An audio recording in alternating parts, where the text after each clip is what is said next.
네, 안녕하십니까. 아, 지금부터 전통 예절과 현대생활, 전통 예절과 현대생활이라는 책을 가지고 구독자 여러분과 함께 이 우리나라가 강점으로 가지고 있는 전통 예절을 한번 리뷰하면서 현대생활에 어떻게 이를 잘 접목시킬 건가, 우리가 부족한 점을 어떻게 잘 보완해 나갈 것인가를 구독자 여러분과 함께 보도록 하겠습니다. 이 전통 윤리와 참된 삶의 자세라는 부분에서 보면은 인간의 존재 가치는 인간다운 보람 있는 일을 했을 때 나타나며 고도의 정신작용, 사상, 언어, 예절이 있음으로 해서 더욱 그 가치가 두드러지게 나타난다. 그 중에서도 예절은 인간의 품위와 지식, 교양 등을 총체적으로 가늠할 수 있는 중요한 척도로서 참된 삶을 지탱하는 중심축이 된다. 우리는 조상들이 남긴 훌륭한 예절 문화를 이어받아 갈고 닦고 실천함으로써 자신은 물론 가정과 사회를 바르게 세워나가도록 해야 할 것이다 하고, 이 전체적인 전통 예절의 필요성과 현대 생활에 있어서의 전통 예절에 우리가 어떻게 활용할 것인가 하는 부분들을 함께 생각해보는 그런 총체적인 말씀으로 진행을 하도록 하겠습니다. 이 전통 예절과 현대 생활은 김성배 님이 지은 책으로서 이 다방면에 걸쳐 가지고 우리가 참으로 현대 생활에 잘 슬기롭게 접목해서 생활해 나가는 것이 매우 지혜롭고, 또 우리의 좋은 문화를 전승하고 개성한다는 측면에서도 매우 바람직하다고 이렇게 생각이 듭니다. 그래서 머릿말에는 예로부터 한국은 동방예의지국이다 이니 군자의 나라라고 일컬어왔다. 또 한국 민족은 친절 겸손한 결에 예절 바른 선비라고 칭송과 격찬을 받아왔다. 그래서 오늘날 우리나라와 우리 결에는 세계의 큰 무대에서 긍지를 가지고 떳떳하게 살아가고 있는 것이다. 그리고 이러한 현실은 어떤 현실이냐면은 여러 가지 현재 나타나고 있는 그 사회가 각박해지고 인정은 메말라지고 도의와 예절은 땅에 떨어졌다고 걱정을 하고 있는데, 특히 청소년들에 대한 여론과 빈축이 많다고 이렇게 생각이 됩니다. 이러한 현실을 타개하고 바로잡아야 할 사람은 누구인가? 물론 학부모, 스승, 사회의 선배들의 책임도 있지만 그것은 당사자인 청소년에게 더 큰 책임이 있다고 본다. 청소년들은 전도가 양양한 이상과 희망이 넘치는, 그리고 장차 나라의 발전과 결의를 번영시킬 무한대한 조력과 슬기로움을 가지고 있기 때문이다 이렇게 얘기합니다.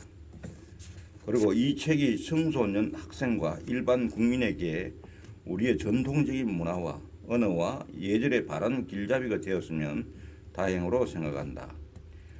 글 중에 다소 중첩되는 것이 있으나 그것은 그 주제를 살리기 위한 일이니 양해해 주기 바란다고 이렇게 머리말에 쓰고 있습니다.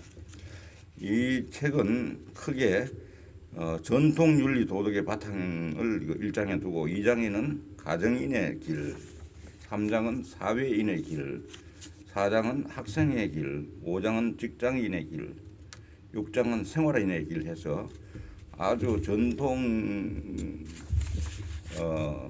예절에 국한되지 않고 다방면에 걸쳐서 전통 예절을 어떻게 잘 구현할 것인가, 잘 접목을 시킬까 하는 그런 부분에 초점이 가 있는 것으로서 현대 생활에 매우 적합한 그런 책이라고 생각되어서 일독을 권하는 바입니다.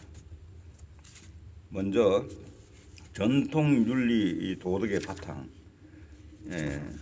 부분에서는 인생과 윤리라는 제목 하에서 우리는 바야흐로 윤리적 판단을 순간마다 필요로 하는 시대에 살고 있다.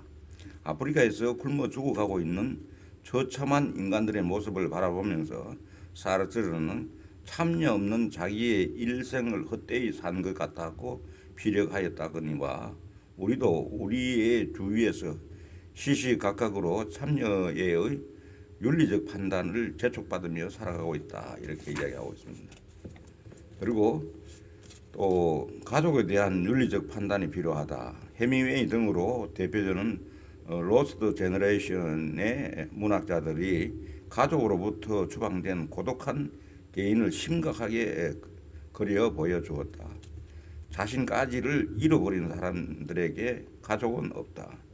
가족이 있어도 가정이 없는 집에서 나오는 사람들은 정신적 고아임에 틀림없다. 집은 정말로 하숙방이고 가족보다는 타인과의 대화하는 시간이 더 즐거운 것이고 보면은 가정의 존재 의미는 흐려져 가고 멀어져 가게 된다고 이야기하면서 가정에서 가족들과 같이 자고 식사하며 함께 산책하고 같이 울고 웃는 분위기와 생활이 필요하다. 오붓함과 아기자기함과 따사로움과 눈물겨움과 정다움의 공동체로서의 내가 절실히 필요하다는 말이다. 그렇게 이야기하고 있고, 그 다음에는 사회와 국가에 대한 윤리적 결단이 필요하다는 부분도 있고, 칼 야스퍼스는 그의 철학 입문에서 인간으로부터 인간으로서의 사랑 없이는 신은 나타나지 않으며 진리는 두 사람으로부터 시작하는 것이라고 말하고 있는데, 여기서 말하는 두 사람이란 커뮤니케이션의 중요성을 말하는 것으로 대화를 통한 자비와 사랑의 정신의 실현에 그 의미를 둔 것이다고 얘기합니다. 이러한 사상은 동양에서도 옛날부터 있어 온 것으로서 하늘이 보실 때는 우리 백성을 통하여 보시며 하늘이 들으실 때도 우리 백성을 통하여 들으신다라고 하였다고 문헌에 의해서 이야기하고 있습니다.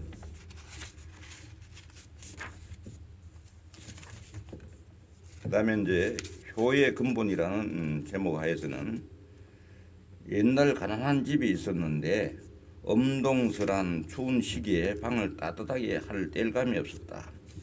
밤마다 부모의 잠자리에 살짝 들어가 자기의 체온으로 부모님의 잠자리를 따뜻하게 해놓고 나왔다는 효자가 있었다고 한다. 그리고 효정신과 효행은 강요되어서도 아니 되고 지시나 명령에 따라 그러한 정신을 가지고 그러한 실천을 하여도 그것은 참된 효가 아니다. 자기 스스로 우러나온 정신과 자기 스스로 행하는 곳의 효의 진가가 있는 것이다고 얘기하고 있습니다. 그 다음에는 겸허한 태도와 예절이라는 제목 하에서는 상대방의 인격을 최대한 존중하고 상대방의 의견을 충분히 동정해주며 상대방의 장점을 발견하여 이를 칭송해주고 상대방의 어려움, 고생, 고통을 살펴 도와주는 폭넓은 아량, 이것이 겸허와 겸손의 미덕이다고 얘기하며 속이 꽉 차 있어도 빈 것 같이 분통이 터질 지경에 이르렀어도 태연자약한 자세, 어제와 오늘보다 내일을 내다보는 심안, 세상사를 짧게 보지 말고 넓게 길게 보는 눈, 안전에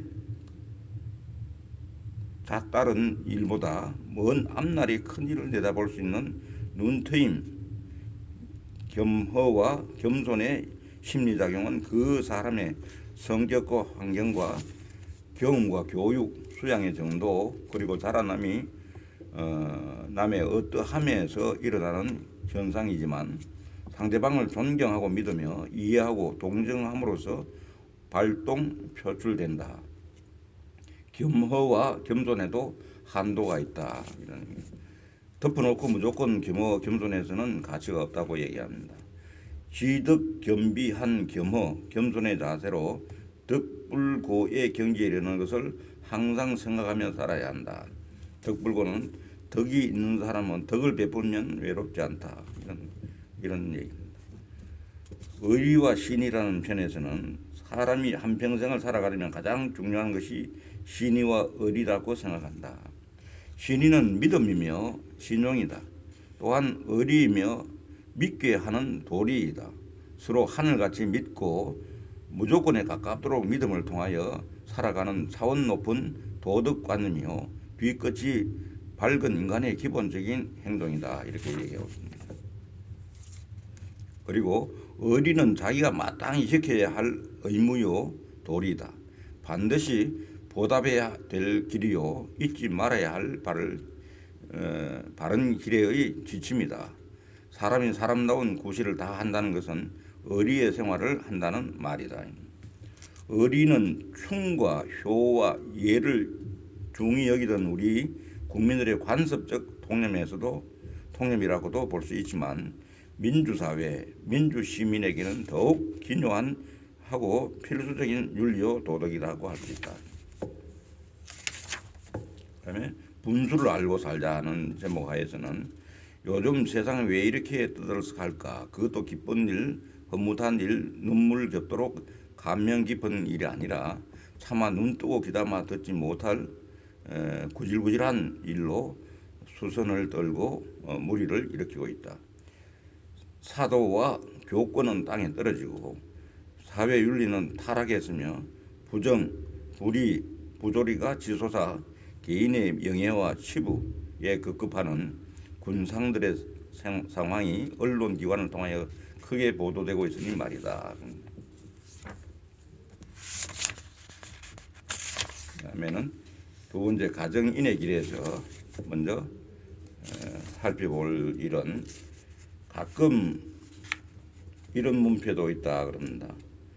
김우, 이우, 권가, 박가. 이 우는 우자는 붙일 우, 부탁할 우, 살 우자로서 김씨나 이씨가 산다는 뜻이요. 가자는 집가로서 권씨네 집, 박씨네 집이란 뜻인데 옛날에는 인구가 적어 그렇게 써도 찾기 쉬웠고 자기를 낮추어 겸한 태도로 쓴 사람이 있었다고 본다 이런 얘기입니다.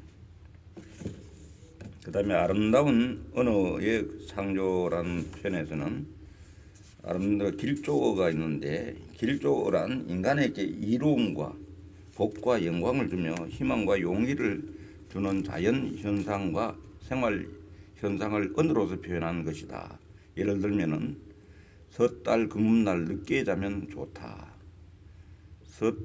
설날 아침에 남자 손님이 오면 좋다. 아궁이에 불이 안 들다가 잘 들면 부자가 된다.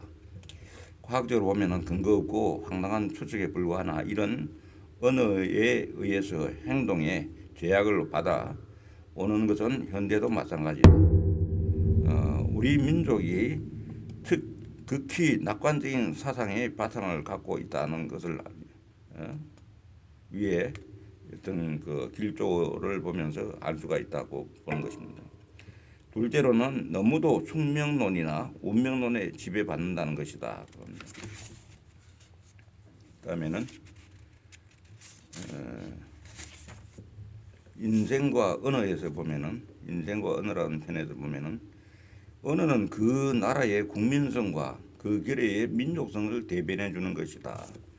낭만적인 프랑스인에게는 말소리까지도 마치 송알거리듯 곱상하며 기계적이고 용이 주도한 독일인들은 무뚝뚝하며 강한 악센트가 깃들인 말을 쓰고 있다. 다행히 우리 민족과 우리 국가에서 순미우아한 언어 곧 국어가 있으며 세계 문자 사상 그 유례가 없는 가장 과학스럽고 우수한 국문자 곧 한글이 있다.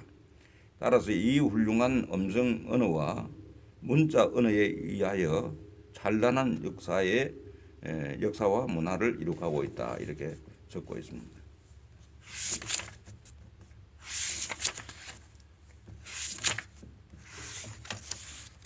그다음에는 언어와 인격이라는 편에서는 언어가 그 사람의 인격을 나타낸다는 것은 우리 모두가 사람을 사귀면서 겪고 있는 일이다. 대화를 나눔으로써 그 사람은 상식이 풍부하다든지 인정이 많다든지 하는 평을 내리는데 인간성을 나타내주는 하나의 거울이 언어인 것이라 하겠다. 이를 인간적인 면에서 말한 격언을 골라보면 다음과 같다. 언어는 인격의 반영이다. 언어는 인간성의 노출이다. 사상의 샘물이다. 감정의 산물이다. 의사의 관문이다. 인격 본능의 발로이다. 다음으로 대국적인 관점에서 보면 언어는 민족의 모습이다. 국가의 상징이다. 역사의 근원이다. 민족과 국가를 단결하고 통일시키는 요소이다. 사회의 거울이다. 민족의 공유체이다. 시대의 산물이다. 생활의 필수품이다 하는 등의 말이 있다고 얘기합니다. 그리고 인간성과 사회상을 반영하고 그게 민족의 성격까지도 나타내는 언어에 대하여 우리 조상들은 다음과 같이 그 중요성에 대한 경고를 남겼다고 합니다. 말은 황금이다. 발 없는 말이 천리를 간다. 낱말은 새가 듣고 반말은 쥐가 듣는다. 말로서 말 많으니 말을 가느라. 여자 셋이 모이면 접시가 깨진다. 말 많은 집에 복들 날 없다. 암탉이 울면 집안이 망한다. 말 한마디로 천냥빚을 갚는다. 그러면 어디에 중점을 두면 자신의 인격을 잘 나타낼 수 있는가를 항목별로 보면 나이, 성별, 지식 수준, 성격, 생활 환경, 건강, 생활 태도, 언어 경험 이상의 8가지 항목은 개인을 토대로 한 경우에 고려해야 할 요소들이다고 이야기합니다. 그러면은 현대인이 반드시 갖춰야 할 언어 요건을 보면은 첫째 진실성이다. 말은 무엇보다 진실해야만 가치가 있는 것이라 하겠다. 진실성이 요구가 되고 두 번째는 정중성, 상대방을 의식하는 무게가 있어야 한다. 셋째는 신뢰성, 믿을 수 없는 말은 인격을 훼손시킨다. 교양성, 품위성, 실천성, 책임성, 명랑성, 해학성, 겸손성, 설득성, 장래성, 건설성, 함축성, 인자성, 예술성 이렇게 16가지 항목으로 언어가 갖춰야 될 요건을 얘기를 하고 있습니다. 3장의 사회인의 길 편에서는 먼저 사회자와 말시라는 제목에서는 말은 인간성의 발로이고 인격의 반영이요 문학 또는 예술의 한 분야라고 한다. 우리는 사람들의 말시를 듣고 쾌감을 느끼거나 불쾌감을 느끼는 동시에 그 말시의 장단, 고저, 강약, 억양의 어떠함에 따라 그 말시의 가락의 어떠함에 따라 어감이 좌우되고 그 사람의 교양, 지식, 경험, 교육 정도, 상식, 품위를 짐작할 수 있게 되어 끝내는 그 사람의 인간성이나 인격을 평가하게 된다 이렇게 이야기하고 있습니다. 그래서 사회자는 우리말과 말시에 대한 기본적인 원칙과 우리의 관습적인 언어 예법을 알아야 한다고 얘기하고 있고 사회자의 발음과 말시는 중요하다고 얘기합니다. 그리고 사회자의 말투도 중요하다고 합니다. 굳이 분별을 한다면 말시는 말하는 태도요 말투는 습관화된 말의 버릇이다고 얘기합니다. 사회자의 자세, 행동, 말시에서는 청중이나 시청자나 대담자의 수와 계층과 대담 장소에 따라 다소 다르겠지만 사회자는 자기를 중심으로 하여 대담자와 방청자, 시청자를 같은 비중과 시야에 두고 사회를 진행해야 한다. 우리의 방송은 대체로 방청객을 무시하거나 자기들끼리만 짓거리거나 웃거나 떠드는 일이 많다 이렇게 이야기하고 있습니다. 품위 있고 고상한 말씨를 써야 하고 방청객 중심의 말씨를 써야 하고 그 사회자의 말씨는 여운이 맴도는 예술성이 있어야 예술성이 짙어야 한다 이렇게 얘기하고 있습니다. 가부제면은 외래어를 사용하지 않도록 해야 한다고 합니다.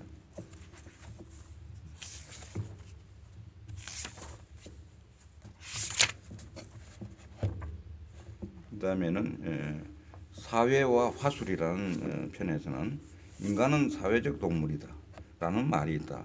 이 말 속에는 사람이란 사회를 떠나서는 혼자 살 수도 없고 사회와 분리 고립되어서는 그 존재의 가치가 없다는 뜻이 들어있다고 합니다.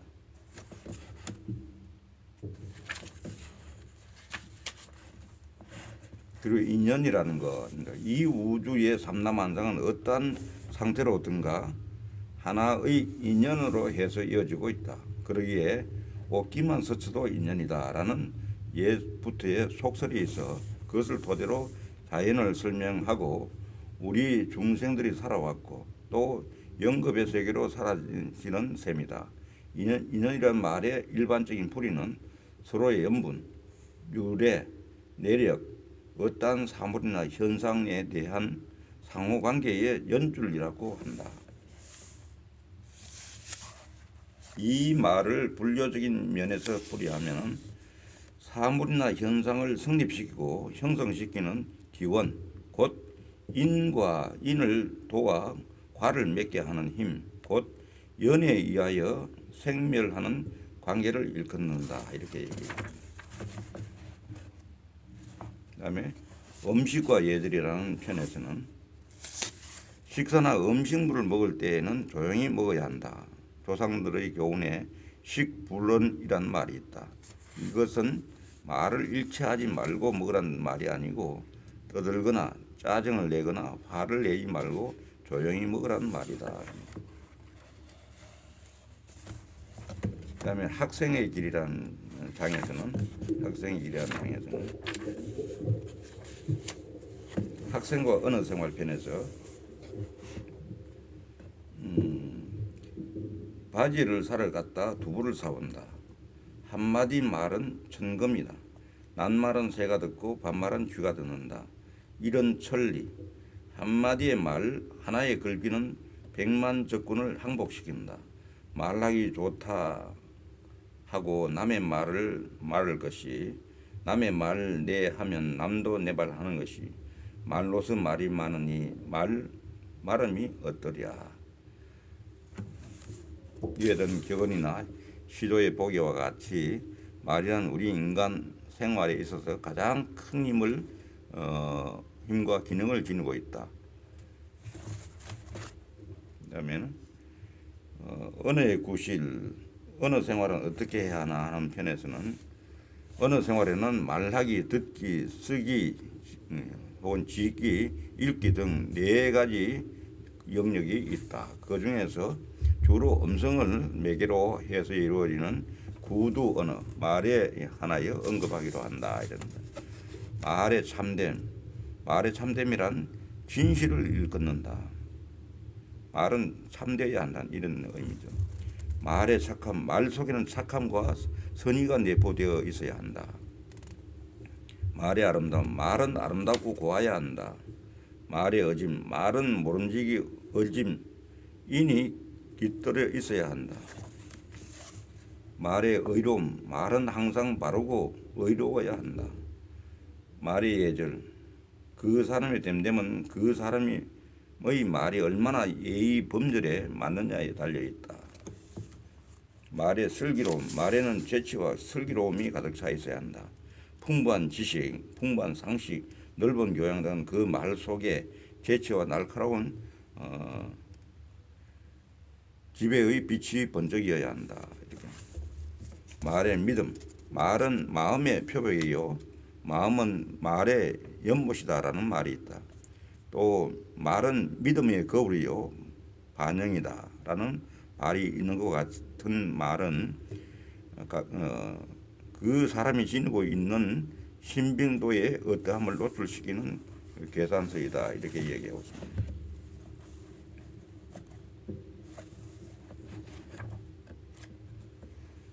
그리고 우리가 보면은 명동의 서양거리 친절과 정다움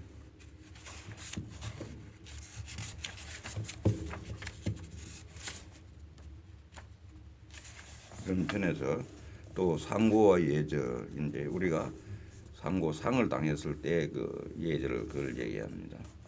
우리나라의 종래 그 장제에는 여러 가지 복잡 다단한 규범이 있으나 그것은 중국의 유교적 의식을 본뜬 것으로 너무나 현대 한국의 실정에 맞지 않아서 가정의례 준칙을 마련하여 그것을 다루고 있으므로 매우 간편하게 되어 있다. 이 가정의례 준칙에 의하면은 초상집에 인사 가는 것을 문상, 조문이라 하는데 이 문상객, 조문객들의 언행에 있어서 예의에 벗어나는 일이 없도록 여기에 몇 가지 예의 범죄를 적어본다 이렇게 하면서 문상객은 죽은 고인에 대하여 진정으로 슬퍼하고 그 명복을 간절히 비는 참된 정신을 가져야 한다. 또 유족을 진심으로 위로 격려하는 자세가 필요하다. 문상객은 상가에서 웃거나 노래 같은 것을 삼가고 부질없이 지나치게 화투, 도박 행위, 윷놀이로 밤샘을 하는 것을 삼가야 한다. 문상객은 상가에 도착하면 먼저 고인의 시체 영구나 영정 사진이 안치된 앞에 가서 무릎을 꿇고 분향 이때 향불을 입으로 훅훅 불어 끄지 말고 손을 조금 흔들든지 왼손으로 꺼서 반드시 오른손으로 꼬점을 하고 고인에 대하여 큰 절을 2번 하고 다소곳이 일어나 상주에게 한번 큰 절을 하고 왼쪽 무릎을 꿇고 앉아서 위로의 인사말을 하고 밖으로 나온다 이렇게 합니다. 위로의 인사말은 얼마나 슬프십니까? 참으로 훌륭하신 분이셨는데 너무 상심하지 말고 뒷일을 잘 보살피십시오 등의 인사를 나눈다. 이때 상주는 저희들이 잘 섬겨드리지 못하여 불효막심하며 잘 모시지 못하여 일을 당하였습니다. 죄송합니다. 이렇게 감사합니다. 이런 말을 한다. 이렇게 해서 이 전체적으로 전통 예절과 현대 생활을 봤을 때 저도 예절 지도사, 전통 예절 지도사 사기에 있는 사람인데 그 순수한 전통 예절을 현대에 맞게끔 현대 잘 적용할 수 있게끔 잘 정리된 책이라고 생각됩니다. 해서 앞으로 이 현대 생활을 하는데 이 책 한 권이면은 전통 예절과 현대 생활에서 무리가 없이 이렇게 잘 생활할 수 있지 않나 생각돼서 권장해 드립니다. 감사합니다.